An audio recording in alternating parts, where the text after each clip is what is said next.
نبی کریم صلی اللہ علیہ وسلم کے زمانے میں محنت کی دو ترتیب صحابہ کے سامنے، صحابیات کے سامنے، ساری دنیا کے مسلمانوں کو سامنے رکھ کر بنائی گئی۔ ایک ترتیب محنت کی اللہ کے راستے میں نکلنے کی، ایک ترتیب اپنے مقام پہ رہ کر اپنے دین کی حفاظت کی، اپنے دین کی حفاظت کی ایک ترتیب حضرت نبی کریم صلی اللہ علیہ وسلم نے مدینہ کے اندر رہنے والے ہر مسلمان مرد کی اور ہر مسلمان عورت کی بنائی تھی۔ نبی کریم صلی اللہ علیہ وسلم کے زمانے میں مردوں اور عورتوں کو اپنے مقام پہ رہنے کے اعتبار سے چند ذمہ داریاں سمجھائی گئی۔ سب سے پہلی ذمہ داری اپنی ذات میں 100% دین کو زندہ کرنے کی۔ دوسری ذمہ داری ہر مسلمان مرد عورت کی اپنے گھر کو مسجد کا نمونہ بنانے کی، اپنا گھر مسجد کا نمونہ بنے۔ حضرت نبی کریم صلی اللہ علیہ وسلم نے باعتبار دعوت کے، باعتبار عبادت کے، باعتبار تعلیم و تعلم کے، سیکھنے سکھانے کے اعتبار سے مدینہ کے ہر گھر کو مسجد کا نمونہ بنایا تھا۔ جس طرح مسجد نبوی کے اندر جو اعمال گھر مسجد میں ہوتے تھے وہ سارے اعمال مدینہ کے ہر گھر میں ہوتے تھے۔ مسجد نبوی کے اندر مشورہ ہو رہا ہے، ہر گھر کے اندر مشورہ ہو رہا ہے۔ مسجد نبوی کے اندر عبادات ہو رہی ہے، ہر گھر میں عبادات ہو رہی ہے۔ مسجد نبوی کے اندر سیکھنے سکھانے کے حلقے لگ رہے ہیں، ہر گھر میں سیکھنے سکھانے کا ایسا اہتمام ہوتا تھا۔ حضرت نبی کریم صلی اللہ علیہ وسلم کے زمانے میں مردوں کے ساتھ ساتھ مستورات مدینہ منورہ آتی تھی، مرد مسجدوں میں ٹھہرتے تھے، مستورات مدینہ کے گھروں میں ٹھہرتی تھی۔ مدینہ کی عورتیں اتنے سکھانے کا اہتمام ان کو کرتی تھی، چند دنوں کے اندر اپنے علاقوں کے لیے بہت بڑی عالمہ بن کے اپنے علاقوں میں لوٹتی تھی۔ آپ علیہ الصلوۃ والسلام نے باعتبار فکر کے، باعتبار دعوت کے، باعتبار عبادت کے، باعتبار سیکھنے سکھانے کے اعتبار سے ہر گھر کو مسجد کا نمونہ بنایا۔ علماء نے عجیب بات لکھی ہے، جو گھر والے اپنے گھروں کے اندر ان سارے اعمال کو قائم کر لیں گے جو اعمال نبی کریم صلی اللہ علیہ وسلم مسجدوں کے اندر قائم فرمائے تھے، اللہ تبارک تعالیٰ وہ ساری رحمتیں برکتیں ان گھروں میں عطا فرمائیں گے جو رحمتیں برکتیں اللہ تبارک تعالیٰ مسجدوں میں نازل فرماتے ہیں۔ بلکہ بہت عجیب بات، بہت توجہ سے سن لینا، مولانا یوسف صاحب علیہ رحمہ عجیب بات ارشاد فرماتے ہیں۔ حضرت فرماتے تھے اگر گھر والے اس کا اہتمام کر لیں، اپنے گھروں میں وہ سارے اعمال قائم کر لیں جو اعمال نبی کریم صلی اللہ علیہ وسلم نے مسجد میں قائم فرمائے تھے، اللہ تبارک تعالیٰ ان گھروں کا یہ نظام بنا دیں گے، گھر کے اندر رہنے والی مستورات اپنی پریشانیوں میں، اپنی ضرورتوں میں اللہ کی قدرت سے ایسے فائدہ اٹھائے گی جیسے مرد مسجدوں کے اندر آ کر اللہ کی قدرت سے فائدہ اٹھاتے ہیں۔ عورتوں کو اپنی ضرورتیں پورا کرنے کے لیے باہر جانے کی ضرورت نہیں پڑے گی، مردوں کو کمائی کے نقشوں میں پھنسانے کی ضرورت نہیں پڑے گی۔ گھروں کی عورتیں ان اعمال کی وجہ سے اپنے گھروں کے اندر رہتے ہوئے اپنی حاجتوں میں اور اپنے مسائل میں اللہ کی قدرت سے فائدہ اٹھائے گی۔ صحابی اپنے گھر میں تشریف لائے، گھر میں کھانے پینے کا کوئی انتظام نہیں ہے، بے چین ہو کے گھر سے باہر نکل گئے۔ بیوی نے دیکھ لیا کہ بھوکے پیاسے گھر سے باہر نکل رہے ہیں، کہیں کسی کے سامنے ہاتھ نہ پھیلا دے، اپنی ضرورت ظاہر نہ کرے، کسی کے سامنے ہاتھ نہ پھیلائے، کوئی ہمیں فقیر مسکین سمجھ کر ہماری ضرورت پوری کرنے کا ارادہ نہ کرے، اپنے فقر و فاقے کے چھپانے کا ارادہ کیا۔ حضرت نبی کریم صلی اللہ علیہ وسلم نے مردوں کا مزاج مسجد میں بنایا تھا، اپنا فقر و فاقہ چھپا کے رکھو۔ لوگ سمجھتے ہیں اپنا فقر و فاقہ جتنا مخلوق کے سامنے ظاہر کریں گے اتنی ضرورتیں پوری ہوگی۔ جو اپنے فقر و فاقے کا دروازہ کھولتا ہے اللہ اس پر تنگی اور بے برکتی کا دروازہ کھول دیتے ہیں۔ اللہ کے نبی نے بات ارشاد فرمائی تھی، اپنے صحابہ کو یہ بات سمجھائی تھی، اپنا فاقہ جتنا چھپاؤ گے، اپنا فقر و فاقہ جتنا چھپاؤ گے اتنا اللہ کی رحمتوں اور برکتوں سے فائدہ اٹھاؤ گے۔ عورت نے دیکھا شوہر بھوک پیاس کی حالت میں گھر سے نکلا ہے، ایسا نہ ہو کسی کے سامنے سوال کرے، جلدی سے اس نے تندور میں آگ جلا دی تاکہ دھواں باہر نکلے اور پڑوسی یہ سمجھے ان کے گھر میں آگ جل رہی ہے، کھانا پک رہا ہے، ان کے گھر میں کوئی فاقہ نہیں ہے، کوئی تنگی نہیں ہے، ان کے مدد کی ضرورت نہیں ہے۔ اور خالی چکی لے کر بیٹھ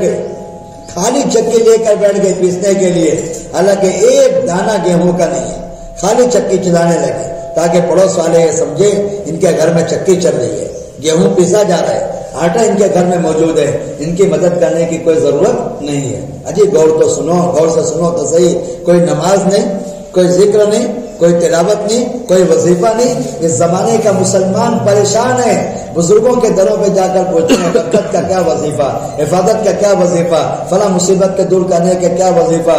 جو اعمال نبی کریم صلی اللہ علیہ وسلم نے مسجدوں کے اندر قائم فرمائے تھے، ان اعمال میں سے ایک عمل بھی نہیں، ایک صفت، اپنے فقر و فاقے کو مخلوق پر ظاہر نہ کرنا، اپنی پریشانیوں کو مخلوق پہ ظاہر نہ ہونے دینا.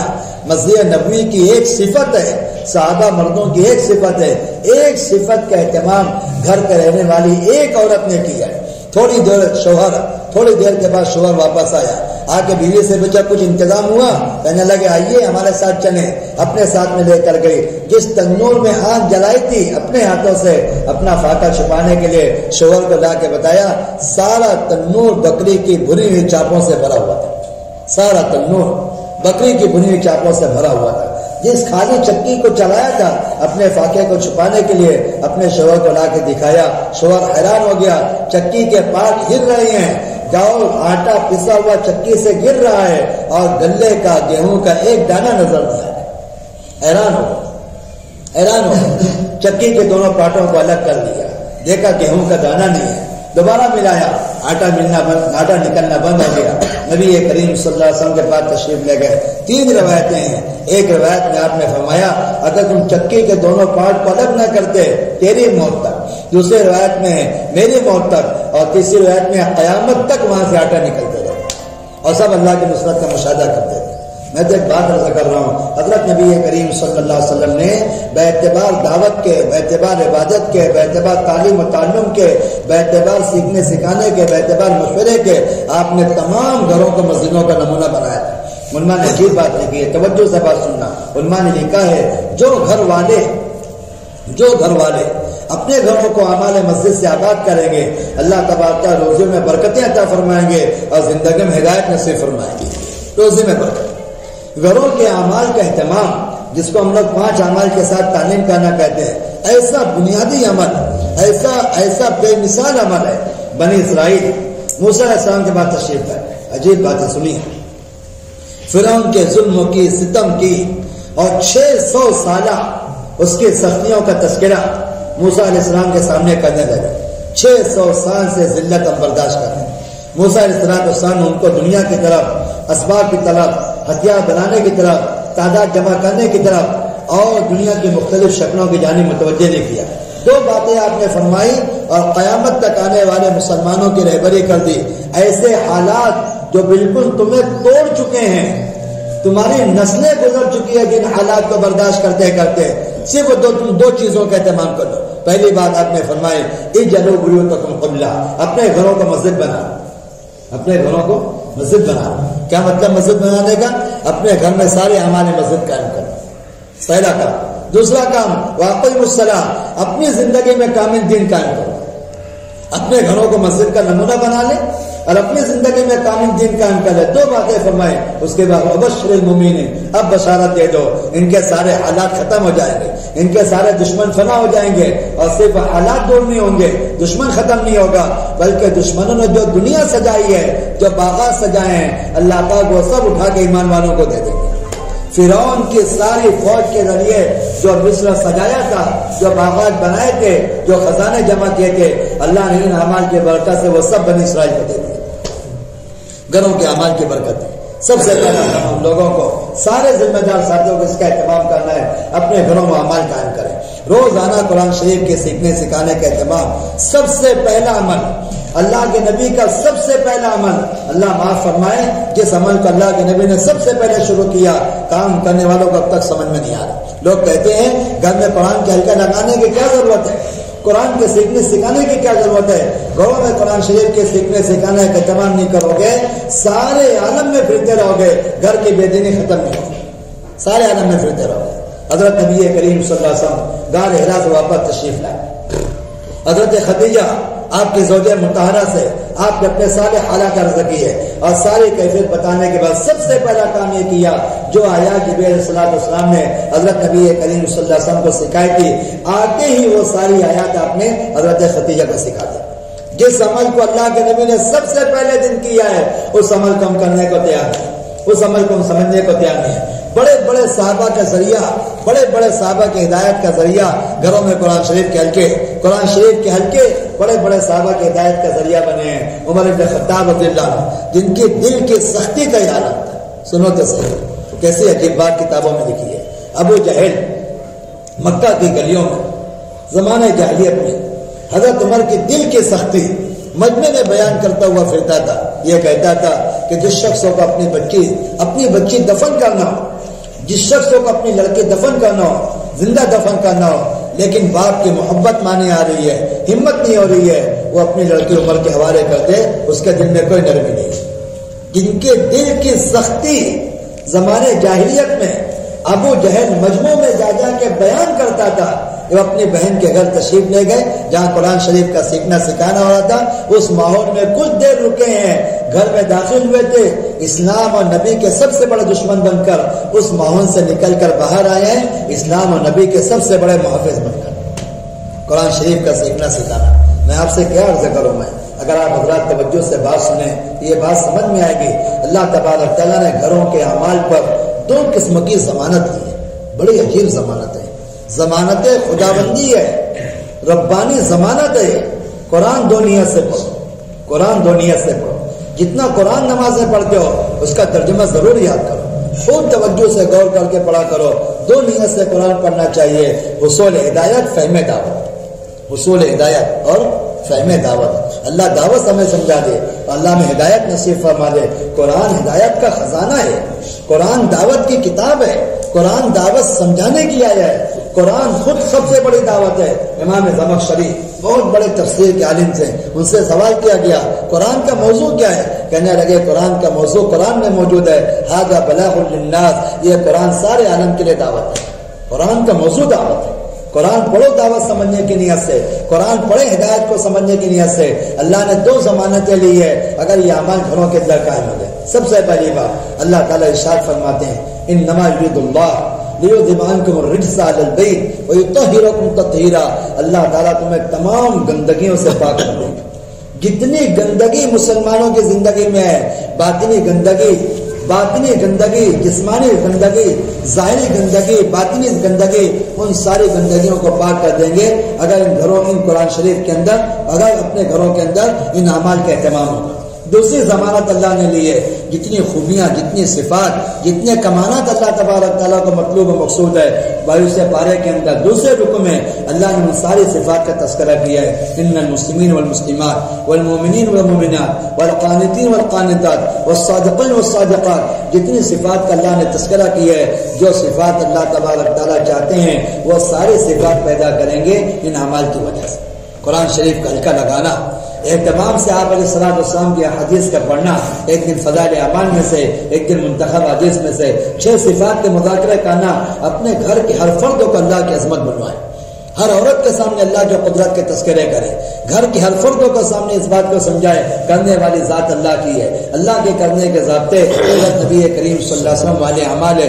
6 صفات کے مذاکرے اپنے گھروں میں ایسے عام ہو جائیں، گھر کا کوئی بچہ بھی اگر اس کو کوئی ضرورت پیش آئے سب سے پہلے اللہ کی جانب متوجہ ہو جائے، سب سے پہلے اللہ کی جانب متوجہ ہے۔ ایسا مزاج گھر والوں کا بننا چاہیے، 6 صفات کے مذاکرے کی وجہ سے کوئی ضرورت پیش آئے سب سے پہلے اللہ سے کہے۔ ایک ذمہ دار ساتھی انہوں نے اپنے گھر میں 6 صفات کے مذاکرے کا بڑا اہتمام کیا۔ گھر والوں سے کہنے لگے کہ کوئی ضرورت پیش آئے مجھ سے مت کہنا، سب سے پہلے نماز میں لگنا، نماز کے بعد دعا میں لگنا، دعا کے بعد مجھ سے کہنا۔ ماشاءاللہ بیوی کا مزاج بن گیا، شوہر کا مزاج بن گیا، بچوں کا مزاج بن گیا۔ چھوٹے چھوٹے بچے کسی ضرورت کے لیے نماز دعا کا اہتمام کرتے تھے اور پھر اپنے والد سے کہتے تھے۔ ایک مرتبہ شوہر نے اپنی بیوی سے پوچھا میں آفس جا رہا ہوں، میں کوئی کام ہے، کوئی ضرورت ہے؟ بیوی نے کہا نہیں، سارے سامان، ساری ضرورتیں موجود ہے، کوئی ضرورت نہیں ہے۔ شوہر آفس چلے گئے، بیوی اپنے کام میں لگ گئی، کچن میں مطبخ میں جا کر پہنچی، دیکھا شکر فوراً شیطان نے دل میں بات ڈالا اجے فون کرے، سارا خناس اسی سے آیا، سارا ایمان اسی سے برباد ہوا ہے، یقین کا جنازہ اس نے نکالا ہے۔ اللہ اکبر، لوگ سمجھتے ہیں کام کے لیے بہت بڑی سہولت ہے، لوگ اس آلے کی سہولت جانتے ہیں، اس کی نوسط نہیں جانتے۔ اس کی سہولت اگر 1 گنا ہے، اس کی نوسط 99 گنا۔ میں ابھی نظام الدین سے آ رہا تھا، یہ جی عظمت صاحب کے پاس گیا، میری عظمت مجھ سے کہنے لگے، مولانا یوسف صاحب رحمۃ اللہ علیہ سے کہا کرتے تھے، سنو بہت اندر کی بات بتا رہا ہوں، مولانا یوسف صاحب مجھ سے کہا کرتے تھے کبھی غلطی سے بھی مت سوچنا یہود و نصارہ کے حالات اسلام و مسلمانوں کے لیے خیر کی چیز ہے، کبھی غلطی سے مت سوچنا، یہ سب سہولت کا لیبل لگا کر ایمان اور یقین کو برباد کرنے کے واسطے بنائے گئے، لیکن ہائے ہے ایسی محبت دلوں کے اندر بیٹھی ہے، حضرت فرمانے لگے بڑے بڑے ذمہ دار ساتھی ایسے لیے پھرتے ہیں جیسے کوئی بہت مقدس چیز ہے، اس کے بغیر گزارا نہیں ہو سکتا۔ اللہ اکبر۔ تو شیطان نے دل میں بانٹ ڈالا کہ بیوی شوہر کو اطلاع کرے، شکل لے کر پھر 6 صفات کا مذاکرہ نے اپنا اثر کیا کہ نہیں شوہر سے نہیں کہنا ہے، اللہ سے کہنا ہے، نماز پڑھ کے اللہ کی طرف متوجہ ہو، دعا میں لگے اے اللہ شکر آپ کی مخلوق ہے، ہم سب کی ضرورت ہے، شکر آپ کی مخلوق ہے، ہم سب کی ضرورت ہے، اے اللہ ہماری ضرورت پوری فرما دے۔ دعا کرتے ہوئے کیا ہو رہا ہے، کیوں نہیں بند کرتے ہو اس کو؟ دعا کرتے رہے، دعا کرتے رہے، دعا کرتے رہے، کچھ دیر کے بعد جب فارغ ہو گئی اپنے کام میں لگ گئے۔ جب شوہر کے آفس سے نکلنے کا وقت ہوا، وہ سوچنے لگے کہ زکار کی کیا ضرورت ہے، بیوی نے کچھ مطالبہ کیا نہیں ہے، مجھے کچھ پتہ نہیں ہے کیا لے کر جانا چاہیے۔ اللہ نے دل میں بات ڈالی کہ 5 کلو شکر لے کر چلے، 5 کلو شکر لے کے گھر پہنچے۔ بیوی بڑی حیران ہو گئی کہ آپ کو کس نے کہہ دیا گھر میں شکر نہیں ہے، آپ کو کس نے کہا گھر میں شکر نہیں ہے؟ شوہر نے امتحان لیا، یہ کہا کہ تو بتا کہ تو نے شکر کے لانے کے لیے کیا کیا ہے، تو نے کیا عمل کیا ہے تو نے؟ بیوی نے کہا میں نے نماز پڑھی ہے، میں نے دعا کی اللہ سے، اللہ کے لیے دعا، نماز پڑھی اللہ کے لیے دعا کی، اللہ ہماری ضرورت پوری کر دے۔ شوہر کہنے لگا جس اللہ کے لیے تو نے دعا کی ہے اسی اللہ نے دل میں ڈالا ہے، شکر لے کر چلو۔ بیوی کا بھی یقین بنا، بچوں کا بھی یقین بنا، شوہر کا بھی یقین بنا ہے، ضرورت پورے کرنے والے کون ہے بولو؟ اللہ۔ 6 صفات کا مذاکرہ، 6ٹھی صفت میں گھر کے ہر فرد کی تشکیل، ہر عورت کو وقت لگے اللہ تبارک تعالیٰ کے راستے میں ہر ایک کی تشکیل کرنا، یہی سارے اعمال طے کرنا ہے، آج اس کا مشورہ کرنا۔ دوسری اہم اور بنیادی چیز ہم سب کو اس کا اہتمام کرنا ہے۔ ہماری بستی میں جتنے گھر ہیں ہر گھر والے کو اس پہ آمادہ کرنا ہے، وہ اپنے گھروں کو مستورات کی جماعتوں کے استقبال کے لیے تیار ہے۔ دیکھو اچھی طرح بات سمجھ لینا، گھروں میں مستورات کی جماعت ٹھہرنے کے لیے کوئی شرط نہیں ہے، علاقے والوں نے اور مستورات کے کام خراب کرنے والے خصوصی جماعتوں نے ایسی جائز شرطیں لگا دی، سارا کام مشکل بنا دیا۔ مستورات کی جماعت ٹھہرنے کے لیے کوئی شرط نہیں ہے، مردوں کا وقت لگاؤ کوئی ضرورت نہیں ہے، مستورات کا وقت لگاؤ کوئی ضرورت نہیں ہے، گھر بہت وسیع ہونا چاہیے کوئی ضرورت نہیں ہے، گھر میں دینی ماحول ہو کوئی ضرورت نہیں ہے، عورتیں پردے کا اہتمام کرے کوئی ضرورت نہیں ہے، گھر میں بے دینی کا کوئی آلہ نہ ہو کوئی ضرورت نہیں ہے۔ ایک شرط صرف کافی ہے، ہر گھر میں مستورات کی جماعت ٹھہرنے کے لیے جتنے وقت میں مستورات کی جماعت ٹھہرے وہاں کسی مرد کا آنا جانا نہیں ہونا چاہیے۔ ایک بات کافی، ایک بات کافی۔ یہ ساری ظاہر شرطیں علاقوں میں چل رہی ہے جس نے کام کو مشکل بنا دیا۔ ایسے سیاڑی بن کے ذمہ دار ساتھی گھومتے ہیں گویا کوئی ان کی حکومت میں، آپ کا گھر چھوٹا ہے، آپ کے گھر میں یہ ہے، آپ کے گھر میں یہ ہے، اور میں آپ سے عرض کروں ساری بستی کی بے دینی کے ذمہ دار کون ہے؟ سنو ہماری بات توجہ سے، ساری بستی کے ذمہ دار، بستی کی بے دینی کے ذمہ دار وہ گھر ہیں، وہ گھر والے ہیں جو اپنے گھر کو ایسا طے کر چکے ہیں کہ ہمارے گھر کے ہوتے ہوئے مستورات کی جماعت کسی اور گھر میں ٹھہر ہی نہیں سکتی۔ ساری بستی کے بے دینی کے ذمہ دار یہ لوگ ہیں، اپنا گھر طے کر چکے ہیں کہ ہمارے علاوہ کسی گھر میں جماعت کیوں رکے گی؟ ہم تو ہر گھر کے اندر جماعت داخل کرنا چاہتے ہیں۔ ہمارے حضرت جی فرماتے ہیں جب تک ہر گھر کے اندر مستورات کی جماعت داخل نہیں ہوگی گھروں کے اندر کا باطن نہیں ٹوٹے گا۔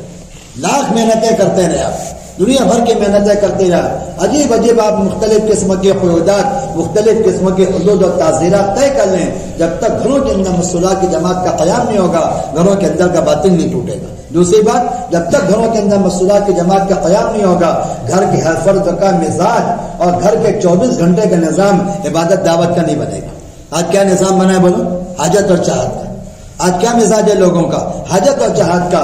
دن کی حاجتیں ہیں، رات کی چاہتے ہیں۔ جب مستورات کی جماعت کا قیام گھروں کے اندر ہوگا ہر فرد کا، ہر گھر کا مزاج کیا بنے گا؟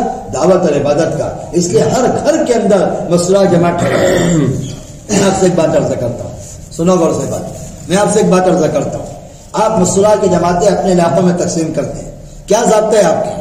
کیا ضابطے ہیں آپ کے یہاں اور کیا ضابطہ ہونا چاہیے؟ لوگ کہتے ہیں کہ وہ نقد جماعت کون سے حلقے والے دیں گے، یہ کوئی ضابطہ نہیں ہے۔ لوگ کہتے ہیں اجے پرانی مستورات کہاں پر ہیں، یہ کوئی ضابطہ نہیں ہے۔ لوگ کہتے ہیں پرانے مردوں کا وہاں کون سے گھر کے اندر پہنچنا آسان ہوگا تاکہ مذاکرہ خوب ہو، یہ کوئی ضابطہ نہیں ہے۔ مستورات کی جماعت ٹھہرانے کا ضابطہ جو پورے عالم میں سمجھایا جا رہا ہے، ان حلقوں مستورات جماعت ٹھہرائے جائے جو ایسے گھروں کے اندر جماعت ٹھہرائے جہاں اب تک جماعت ٹھہرائی نہیں کی۔ ایک چلے کے اندر کم سے کم 20 مکانات ایسے چاہیے جہاں اس سے پہلے جماعت ٹھہری نہیں تھی، اب جماعت ٹھہرائے۔ چھوٹے گھروں جماعت ٹھہراؤ۔ ہم کہتے ہیں اتنا چھوٹا مکان ہے کہ مستورات کو 2 راتیں پیر پھیلا کر سونے کی گنجائش نہیں ملے گی، بیٹھ کر رات گزارنا پڑے گی، اتنا چھوٹا مکان ہے، وہاں بھی مستورات کی جماعت ہے۔ ہم عرض کرتے ہیں نظام الدین میں سارے عالم کو اتنی تنگی والا مکان ہے کہ پانی کا قطرہ مکان میں نہیں ہے، کھانے کا گلے کا ایک دانہ نہیں ہے، جماعت وہاں بھی ٹھہرا ہے۔ دیکھو میں آپ سے ایک بات عرض کرتا ہوں، بستی کے مکانات 3 قسموں پر ہوتے ہیں۔ بستی کے مکانات 3 قسموں پر ہوتے ہیں۔ ایک قسم ان مکانات کی ہے جن مکانات میں دعوت بھی ہے، عبادت بھی ہے، دین بھی ہے، دعوت بھی ہے۔ ایک قسم ان مکانات کی ہے جن مکانات میں عبادت ہے، دعوت نہیں۔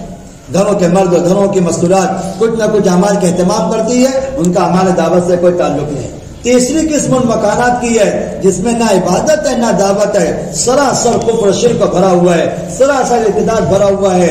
مستورات جماعت سب سے پہلے ان مکانات میں ٹھہرائی جائے گی جہاں کیا ہے، نہ دعوت ہے نہ عبادت، سراسر ارتداد بھرا ہوا ہے، سب سے پہلے وہاں جماعت ٹھہراؤ۔ بتاؤ بھائی، ہم آپ سے پوچھتے ہیں، جواب دینا ہمیں، کسی جگہ کوئی حادثہ ہو جائے، ایکسیڈنٹ ہو جاوے، بسیں ٹکرا جاویں، ٹرینیں ٹکرا جاویں، اور مختلف قسم کے لوگ حالات میں مبتلا ہو، ایک مریض وہ ہیں، ایک قسم مریضوں کی وہ ہے جن کے چہرے پہ معمولی سے کہیں زخم آیا ہے، 1-2 قطرہ خون کہیں سے بہا ہے، ایک قسم کے مریض وہ ہیں جن کا ہاتھ ٹوٹا ہوا، پیر ٹوٹا ہوا ہے، ایک قسم مریضوں کی وہ ہے جو بالکل نزا کی حالت میں اخیر کی سانسیں لے رہے ہیں۔ میں آپ سے پوچھتا ہوں، مریض سب سے پہلے کس کو دیکھے گا؟ 1-2 قطرہ خون والوں کو دیکھے گا نا؟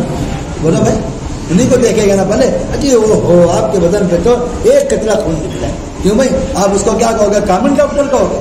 اگر ڈاکٹر ایسا کر لے گا، حکومت اس کی ڈگری سب ضبط کر لے گی۔ سب سے پہلے ان مریضوں کو دیکھے گا جو بالکل نزع کی حالت میں ہے، سب سے پہلے وہاں جائے گا۔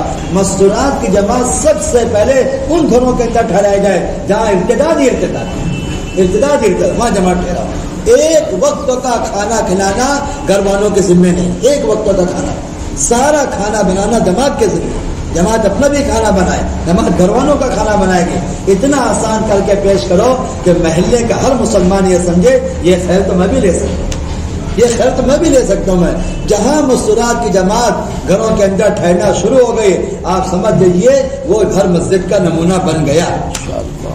ہر گھر والے کو اس پہ آمادہ۔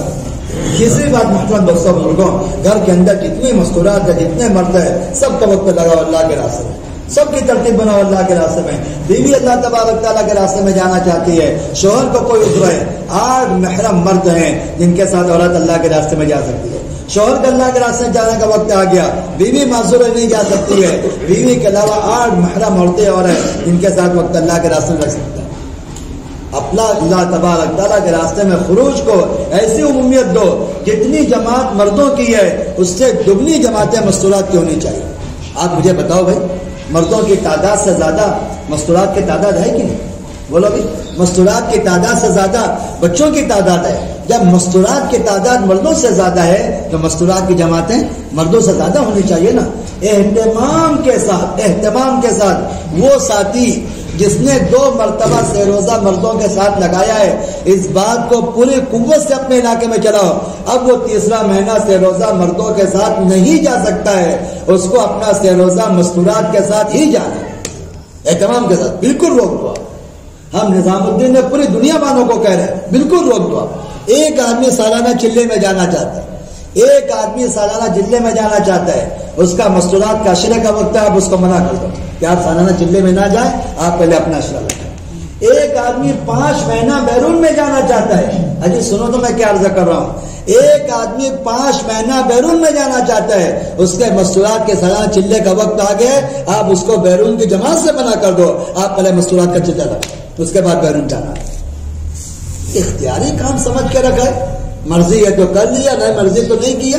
جب تک اس کو ایسی اہمیت نہیں دیں گے، میں آپ سے بہت اہم بات عرض کر رہا ہوں، میں آپ حضرات اس کو محفوظ کر لیں. علماء نے بہت گہری بات لکھی ہے. حضرت یہ فرماتے ہیں جب تک مستورات کے خروج کو مردوں کے خروج کی طرح اہمیت نہیں دو گے، امت ارتداد سے بچ نہیں سکے گی. آپ بتاؤ اس وقت سب سے زیادہ ارتداد کون سے طبقے میں؟ بولو بھائی کہاں ہے؟ بولو مستورات سب سے. میں ہمت کر کے بات عرض کر رہا ہوں. میں آپ 1 سال کا جائزہ نکال لیں صرف ہمارے ملکوں کا، صرف ہمارے ملکوں کا. ہم نے جو جائزہ نکالا ہے وہ میں آپ کے سامنے عرض نہیں کرتا ہوں. آپ 1 سال کا جائزہ اپنے ملکوں کا نکال لیں تو آپ کو اندازہ ہوگا کہ مرتد ہونے والی مستورات کی تعداد لاکھوں سے تجاوز کر گئی، لاکھوں تجاوز کر گئی. ایک علاقے کے جمعیت العلماء کے صدر، ایک علاقے کے جمعیت العلماء کے صدر ہیں، بہت بڑے عالم، انہوں نے نظام الدین بات پہنچائی. ہم مشورے کے اندر بیٹھے ہوئے تھے، حضرت کے سامنے بات آئی اس بات کو کہنے کے لیے کہ مستورات کے خروج کو اہمیت دی جائے. کہنے لگے ہمارے صوبے کے اندر 3 مہینے کے اندر 750 مسلمان لڑکیاں مرتد ہوئی. جمعیت العلماء کے صدر نے بتایا. فکر کرو اس پر. جب تک اللہ تبارک تعالیٰ کے راستے میں خروج کو مردوں کی جتنی اہمیت ہوتی ہے اس سے دگنی اہمیت جب تک مستورات کے خروج کو نہیں دیں گے ارتداد ختم نہیں ہوگا. تیسری بات، چوتھی بات یہ عرض کرنا ہے، اپنے محلے کے اندر 2 اشر لگائی مستورات، 3 مرتبہ 3 سیروزہ لگائے مستورات، 1 مرتبہ 3 دن لگائے کافی ہے. 3 مستورات سیروزہ والے، 2 مستورات اشرے والے، یہ 2 مستورات چلے والے، یہ 1 مستورات اشرہ 1 چلے والی ہے. 3 مستورات 1 مرتبہ 3 دن لگائی ہوئی ہے. ایسی 5 مستورات کی بنیاد پر شہر کے مشورے سے ہر 15-20 مکان کے آپ میں اجتماعی تعلیم شروع کریں. آپ کو اجتماعی تعلیم کے شرطوں کے پورا کرنے کا انتظار مت کرو. یہ شرطیں فرشتے نہیں پورا کرائیں گے، یہ شرطیں ہمیں پوری کرنا پڑے گی.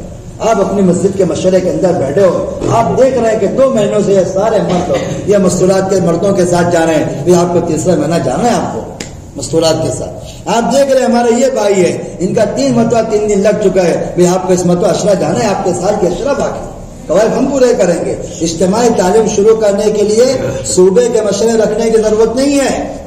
یہ ساری ظاہر شرطیں ہیں جو علاقوں میں چل رہی ہے. ضلع کے مشورے رکھنے کی ضرورت نہیں ہے. آپ کے اپنے شہر کا مشورہ جہاں پر ہوتا ہے آپ اس مشورے میں رکھ کر ساری باتیں بتا کر آپ اپنی اجتماعی تعلیم شروع کریں.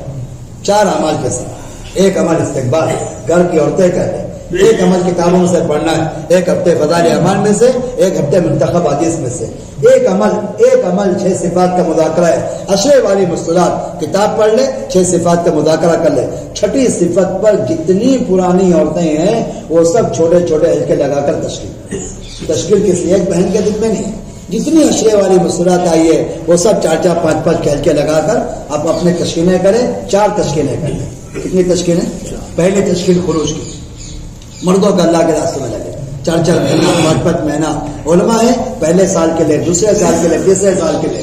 دوسری تشکیل اپنے گھروں کے اندر اعمال کو قائم کرنے کی، جیسے ابھی میں نے عرض کیا اعمال مسجد اپنے گھروں کے اندر قائم کرے. تیسری تشکیل اپنے گھروں کو کشادہ کرے. پوچھے مسکرات بتاؤ اس ہفتے جماعت آنے والی ہے، کون سی بہن آپ میں ایسی ہے جو اپنے گھر میں جماعت کو ٹھہرائے، اپنے گھروں کو کھولے مسئلہ جماعت کے لیے.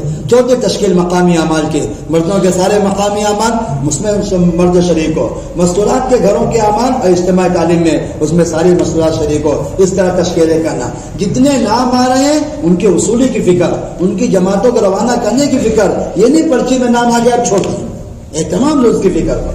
اور آخری بات یہ عرض کرنا ہے، آپ کی بستی میں چلہ لگائے ہوئی، اشر لگائی ہوئی، سے روزہ 3 مرتبہ لگائی ہوئی 15-20 مستورات کی تعداد ہے. آپ ششمائی جوڑ پہلی فرصت میں کریں. کوئی ضرورت نہیں ششمائی جوڑ کے لیے ضلع کی ساری مستورات کو آپ جمع کرو. کوئی ضرورت نہیں ششمائی جوڑ کے لیے آپ 40 کی تعداد ہونے کا انتظار کرو، 35 کی تعداد کا انتظار کرو. 35 کی تعداد آخری حد ہے، 40 کی تعداد آخری حد ہے، اس سے زیادہ نہیں ہونا چاہیے. 15-20 مستورات کی تعداد ہے. آپ مردوں کے ساتھ مستورات کے ساتھ ششمائی جوڑ کرو. ششمائی جوڑ ترغیب کے واسطے نہیں ہے، ششمائی جوڑ بیانات و مذاکرے کے واسطے نہیں ہے، ششمائی جوڑ نقد جماعتوں کے بنانے کے لیے، نقد جماعتوں کے بنانے کے لیے. پرچے لے کر آؤ، تمام سے روزہ والوں کو آپ طے کراؤ، آپ کو عشرے کی جماعت میں جانا ہے، تمام عشرے والوں کو آپ طے کراؤ، آپ کو چلے میں جانا ہے، تمام چلے والوں کو آپ طے کرائے، آپ کو اگلے چلے میں جانا ہے، تمام آپ 2 چلہ والوں کو آپ یہ طے کراؤ کہ آپ کو نصرت میں جانا، آپ کو بیرون جانا ہے، پوری ترتیب یہاں بنے، یہاں سے مستورات اللہ کے راستے میں نکلے۔ چشمائی جوڑ اصل میں 2 مجلسوں کے ساتھ پہلی ترتیب کا پہلی مجلس کا مقصود ہی نقد جماعتوں کو منانا، اور دوسری مجلس کے اندر مقامی اعمال کی بات کر کے اس طرح سے اس چشمائی جوڑ کا اہتمام کرنا۔ یہ 5 اعمال ہے جو مستورات کی محنت کے تعلق سے پورے مجمع کے سامنے، پورے علاقوں کے سامنے عرض کیے جا رہے ہیں، اس کو عمومیت دینا چاہیے۔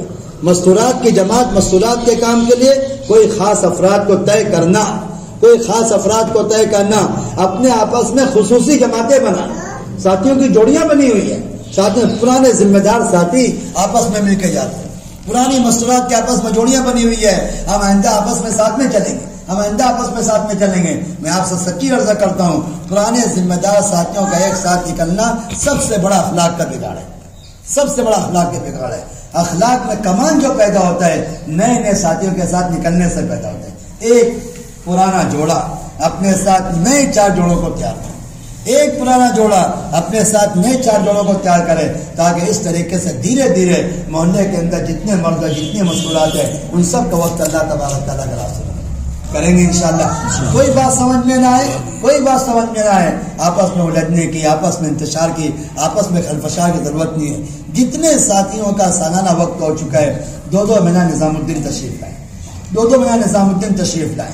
جن مستورات کا چلہ 3 مرتبہ لگ چکا ہے، جن مستورات کا چلہ 3 مرتبہ لگ چکا ہے، ایک مہینہ نصرت کے نظام الدین تشریف لائیں، بڑوں کی خدمت میں جا کر وہاں کی مجلسوں میں براہ راست شریک ہو کر وہاں کے سارے کاموں کو سمجھ کر اپنی ذات سے اہتمام کرنا، اپنے علاقوں میں چلانے کی فکر کریں۔ جو خیر رحمت برکت اللہ تبارک تعالیٰ نے مدینہ و مکہ میں نازل فرمائی ہے، اللہ پاک ہمارے علاقوں میں نازل فرمائے گا۔ میں آخری بات عرض کروں، مولانا الیاس صاحب رحمۃ اللہ علیہ فرماتے تھے، سنو بہت اہم بات ہے، مولانا الیاس صاحب رحمۃ اللہ علیہ فرماتے تھے، خروج اور مقامی اعمال کی جو ترتیب نبی کریم صلی اللہ علیہ وسلم نے مکہ و مدینہ میں قائم کی تھی، خروج اور مقامی اعمال کی جو ترتیب نبی کریم صلی اللہ علیہ وسلم نے مکہ و مدینہ میں قائم کی تھی، اگر وہ ترتیب اپنے علاقوں میں قائم کر لو گے، اللہ تمہارے علاقوں میں خیر القرون کو لوٹا دیں گے۔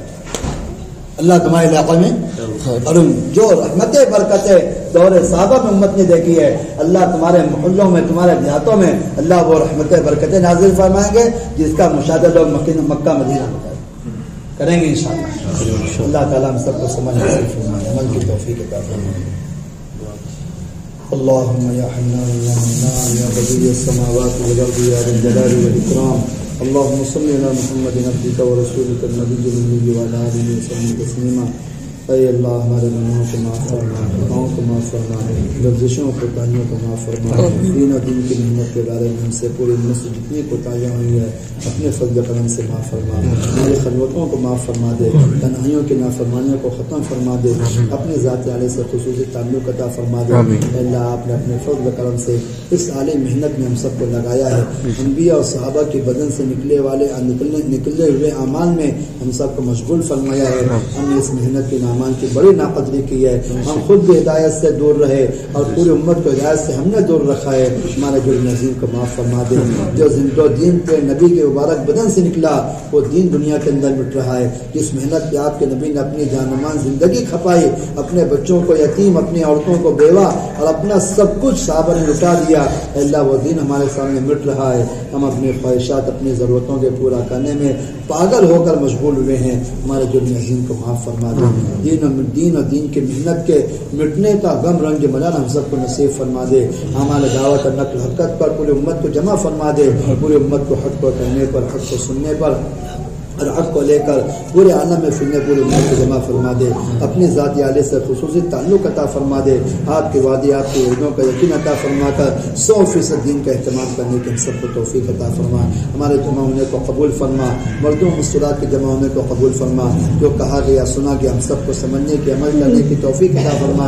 اے اللہ جو کمی کو معاف فرما دے، ہم تو بندے ہیں مولا، بندے تو گندے ہوتے ہیں، گندوں سے گندگی نکلتی ہے، پاک تو آپ کی ذات ہے مولا۔